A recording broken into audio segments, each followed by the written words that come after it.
Oke, Assalamualaikum warahmatullahi wabarakatuh. Kembali lagi ya teman-teman, kita ketemu di mata kuliah biodiversitas. Gitu, yang hari ini materi yang akan kita pelajari adalah dasar klasifikasi makhluk hidup, kemudian sistem penamaan ilmiah, dan hierarki taksonomi. Gitu ya. Oke, jadi kita masuk ke latar belakang klasifikasi, gitu ya. Apa yang menjadi dasar perlu dilakukannya klasifikasi, gitu ya. Maksudnya klasifikasi yang kita maksud di sini adalah klasifikasi makhluk hidup gitu. Jadi yang pertama, klasifikasi diperlukan untuk menyederhanakan kajian terhadap makhluk hidup gitu. Maksudnya supaya nggak ribet gitu ya, karena suatu benda kalau ada namanya kan jelas gitu ya. Ada namanya, kemudian ada ciri yang dimaksud itu nanti akan mempermudah kita untuk mempelajari ke depannya gitu. Lalu membantu memahami hubungan antar organisme gitu ya, karena organisme yang akan kita pelajari kan banyak. Jadi dari nama mata kuliahnya saja biodiversity ya atau keanekaragaman hayati, maka nanti objek yang akan kita pelajari juga bervariasi gitu. Selanjutnya menghindari kebingungan akibat perbedaan nama lokal. Nah, ini ya. Di sini karena yang kita pelajari itu organismenya banyak, kemudian di setiap daerah itu juga pasti ada perbedaan nama gitu ya. Nama lokal maksudnya, kayak misalnya cassava atau singkong gitu ya, manihot, esculenta. Mungkin kalau di daerah kita kan nyebutnya macam-macam ya, ada yang nyebut kaspe, ada yang nyebut pohong, ada yang nyebut ubi kayu, ada yang nyebut apa mana itu menyok gitu kan, macam-macam gitu ya. Jadi adanya klasifikasi nama ilmiah nanti akan memudahkan kita menggunakan satu nama gitu ya, dari berbagai macam nama yang ada gitu. Oke, terus kita masuk ke sejarahnya. Jadi dulu yang awal-awal gitu ya, sejarah yang sangat awal, Aristoteles itu mengklasifikasikan makhluk hidup berdasarkan habitat dan bentuk tubuhnya. Gitu ya, masih sangat sederhana klasifikasinya. Selanjutnya, sering berjalannya waktu, hadirlah Bapak taksonomi kita, Carolus Linnaeus, di tahun 1700-an,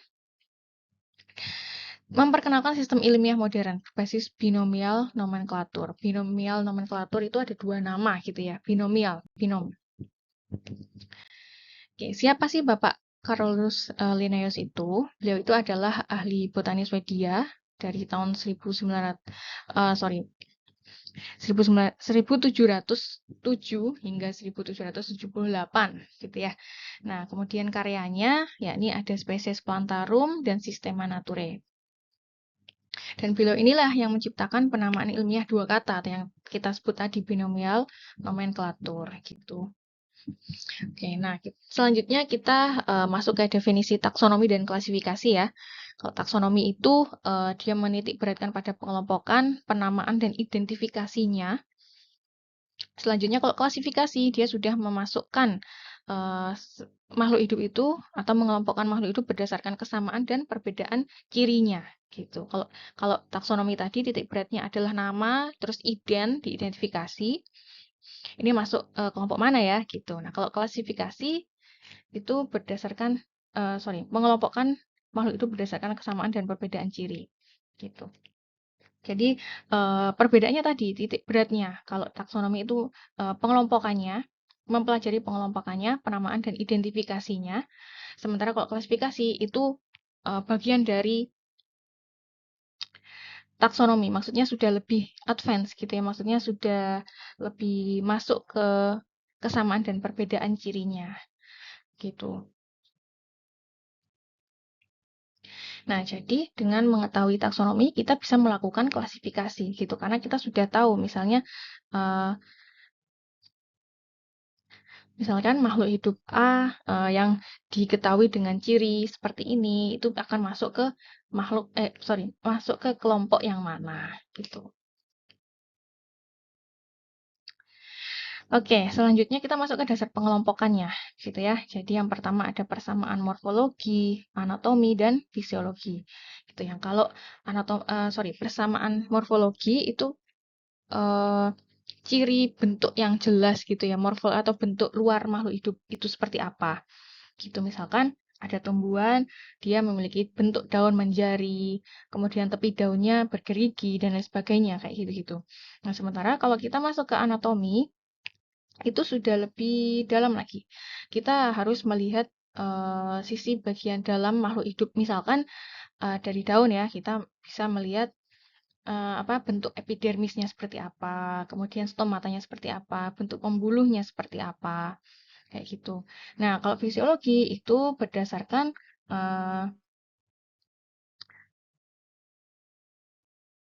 proses yang terjadi di dalam tubuh makhluk hidup, gitu. Nah, selanjutnya kita masuk ke persamaan genetik dan biokimia. Salah satu dasar pengelompokannya selain morfologi, anatomi, dan fisiologi, kita bisa menggunakan genetik dan biokimia, gitu ya. Kalau berdasarkan genetik, maka yang kita lihat adalah basa nitrogennya, gitu ya. Ada susunan basa nitrogen tuh kalau teman-teman mungkin ingat ya. Ada basa nitrogen, ada adenin, guanin, timin, dan sitosin, begitu. Kemudian dilihat persamaannya, disejajarkan. Gitu. Nah, selanjutnya ini yang lebih advance lagi, hubungan evolusi dan kekerabatan filogenetik ini melibatkan dua hal sebelumnya yang kita sebut tadi, ada morfologi, anatomi, fisiologi, dan selanjutnya bisa menggunakan genetik dan biokimia, gitu ya. Karena kalau kita melihat hubungan evolusi, artinya kita memerlukan ancestornya apa, kemudian hubungan dengan ancestor itu seperti apa, gitu ya. Maka kita memerlukan selain morfologi anatominya, kita juga perlu genetiknya, kayak gitu. Oke, nah kemudian berikut adalah hierarki taksonomi. Jadi ada perbedaan klasifikasi atau mungkin taksonomi hewan dan tumbuhan. Jadi kalau yang di tumbuhan itu ada kingdom, di hewan ada kingdom, di tumbuhan juga ada kingdom. Kemudian merupakan perbedaan adalah kalau di tumbuhan itu ada filum. Sementara kalau di hewan itu ada filum, kalau di tumbuhan ada divisi, gitu ya. Nah, selebihnya sama, gitu. Ada kelas, ada ordo, family, genus, dan spesies. Gitu. Jadi yang membedakan adalah filum dan divisi, gitu. Kalau di hewan filum, kalau di tumbuhan itu divisi. Oke, jadi domain.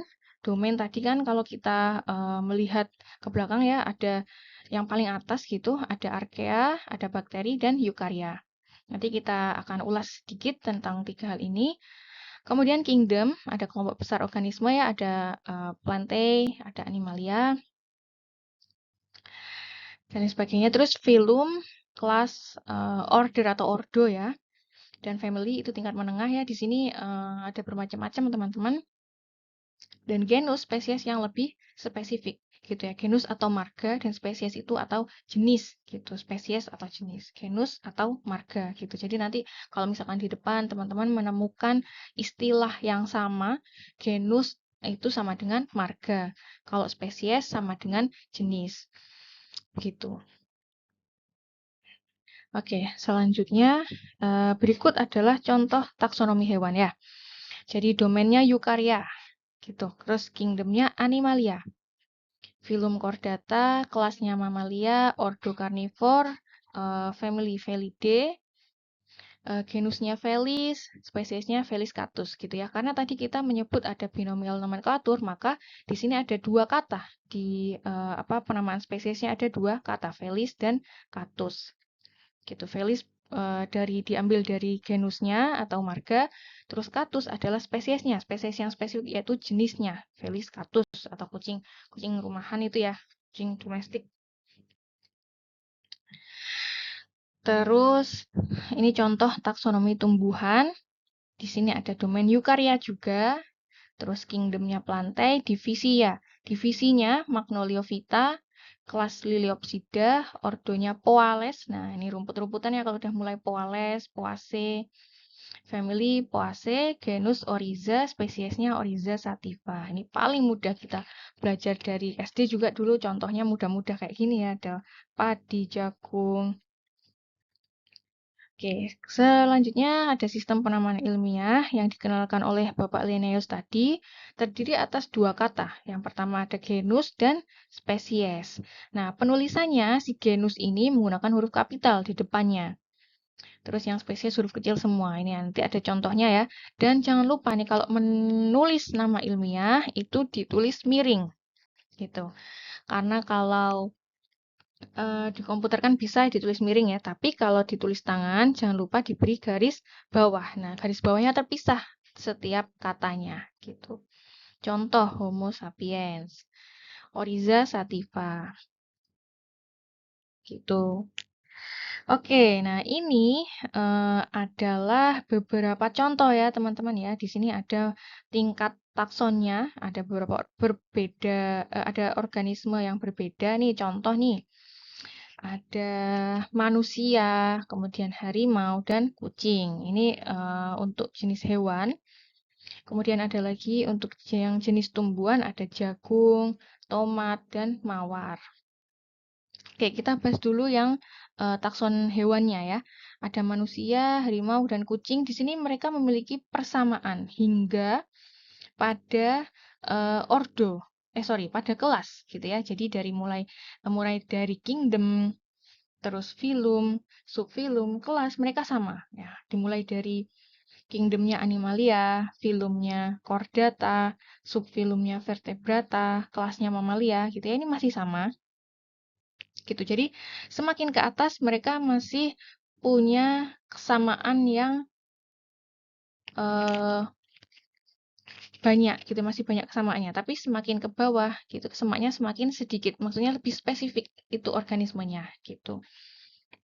Nah, semakin ke bawah di sini ordonya ada primata, terus familinya Hominidae, genusnya Homo, spesiesnya Homo sapiens ya, kita ini ya, ini manusia. Selanjutnya ada harimau, ordonya karnivora. Nah, di sini karena harimau dan kucing kan masih sama ya. Jadi pada kelas ordo dia masih memiliki kesamaan, yakni sama-sama karnivor. Terus sama-sama Felidae juga. Nah, terus dia mulai dari genus dan spesies sudah beda. Jadi genusnya atau marganya si harimau itu Panthera, sementara kalau kucing itu Felis. Nah, terus spesiesnya juga beda, Panthera tigris misalnya kita mengambil Panthera tigris.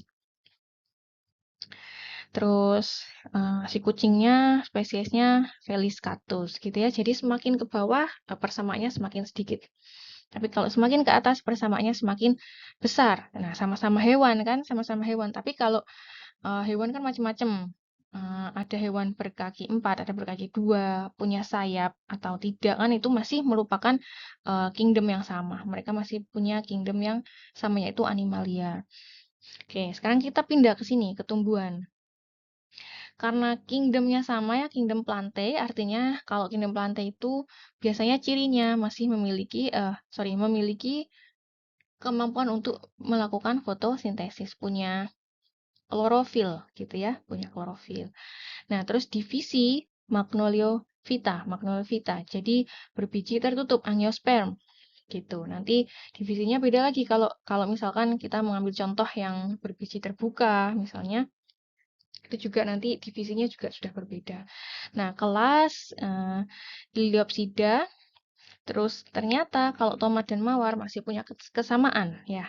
Jadi dia Magnoliopsida. Nah, sama-sama dikotil ternyata. Kalau jagung kan monokotil ya, bijinya cuma satu, biji berkeping satu. Nah, kalau dikotil dia punya biji berkeping dua.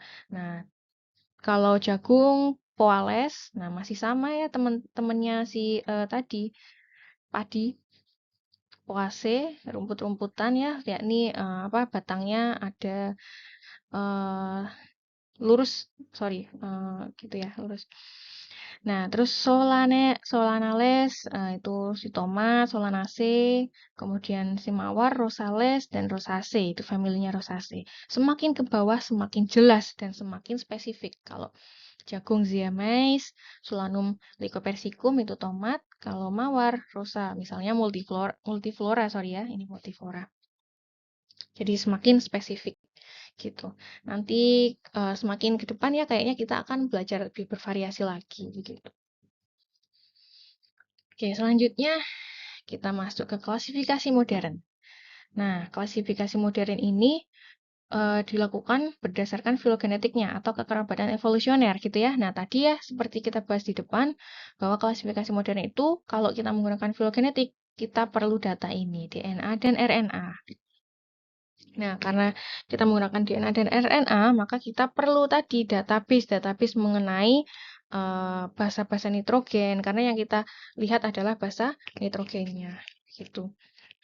Nah, selanjutnya telah menggunakan sistem 3 domain. Ya, ada archaea, bakteri, dan eukarya. Dulu, kalau nggak salah ingat itu ada 5 ya. Ada eubak, saya lupa, tapi ada 5. Kemungkinan ada 5 ya, coba nanti kita buka bersama. Gitu. Nah, ini yang tadi kita katakan bahwa kita akan membahas sedikit mengenai 3 domain itu supaya kita nggak lupa-lupa banget. Nah, kalau archaea itu mikroorganisme bersel satu ya, jadi prokariot. Dia mirip bakteri, tapi secara genetiknya beda. Gitu. Nah, dia hidup di lingkungan ekstrem, kemudian dinding sel tidak mengandung peptidoglikan. Nah, peptidoglikan itu merupakan ciri khasnya ini si bakteri ya. Dinding selnya ada peptidoglikan.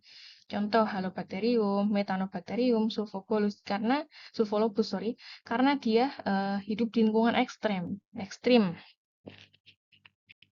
gitu. Nah, selanjutnya kalau bakteri, nah ini ya merupakan mikroorganisme prokariot sejati. Dinding sel mengandung peptidoglikan, ada peptinnya, ada glikan atau gulanya, dan ada peptinnya. Dapat hidup di berbagai lingkungan ya, ada tanah, air, di tubuh makhluk hidup lain. Di dalam tubuh kita, jangan lupakan bahwa ada E. coli-nya ya, yang membantu sistem pencernaan. Nih, yang barusan disebut ada Escherichia coli, ada Streptococcus, dan Cyanobacteria. Ini hanya contoh ya, masih banyak banget. Karena di tanah, di air itu, di udara juga ada bakteri-bakteri ini. Nah, selanjutnya adalah eukarya. Nah, ini yang membedakan dengan organisme yang tadi adalah adanya inti sejati atau inti sel gitu ya, inti sel. Terus ada organel bermembran gitu. Jadi ada membrannya gitu ya. Kalau tadi kan karena mereka itu adalah organisme bersel satu, bersel tunggal, jadi antar organel itu masih gabung dan tidak ada membrannya gitu ya. Jadi mungkin keberadaan membran ini menjadi ciri khas gitu teman-teman. Oke, meliputi semua makhluk hidup multiseluler dan sebagian uniseluler gitu. Jadi ada sebagian makhluk hidup unisel yang sebetulnya sudah ada ini tadi, ada inti sejatinya dan membran pada organelnya gitu. Nah, terdiri dari 4 kingdom besar. Ada protista, fungi, plantae, dan animalia gitu. Oke, kita masuk ke sini. Peran taksonomi dalam biodiversitas, yakni yang pertama membantu mengenali dan melindungi spesies langka, gitu ya. Karena apa? Karena misalkan kita tahu namanya, gitu ya. Kita tahu namanya, maka kita bisa dengan jelas mengklaim, oh ini spesies ini. Oh ini tumbuhan ternyata dilindungi, gitu ya. Karena tumbuhan-tumbuhan organisme itu ada datanya, teman-teman ya. Tapi sebagian juga belum ada datanya karena mungkin belum diketahui spesies apa, gitu ya. Jadi dengan mengenali atau mengetahui spesies apa gitu ya, dia bisa tahu oh ini langka atau tidak, ini dilindungi atau tidak gitu. Nah, eh, dengan demikian ya, imbasnya kan kita tahu misalkan oh ini layak diperjualbelikan atau tidak, seperti itu. Pada akhirnya seperti itu. Oke, selanjutnya dasar dalam konservasi dan ekologi. Nah, gitu ya. Dengan kita mengetahui oh ini langka atau enggak, kita bisa melakukan konservasi atau perlindungan. Gitu. Lalu menentukan hubungan antar spesies dalam ekosistem. Gitu ya. Jadi dalam ekosistem kalau kita tahu lagi, kita ingat lagi bahwa dalam ekosistem ada hubungan timbal balik tadi. Entah timbal baliknya itu menguntungkan atau enggak kan kita harus tahu dulu dia jenisnya apa, kemudian cirinya apa, seperti itu ya. Maka kita bisa mengetahui hubungan antar spesies dalam ekosistem. Gitu. Nah, ini tadi mencegah kebingungan dalam nama lokal yang bervariasi gitu ya. Karena ketika kita membahas biodiversity kan artinya keanekaragaman hayati yang sangat banyak dan bahkan bisa melewati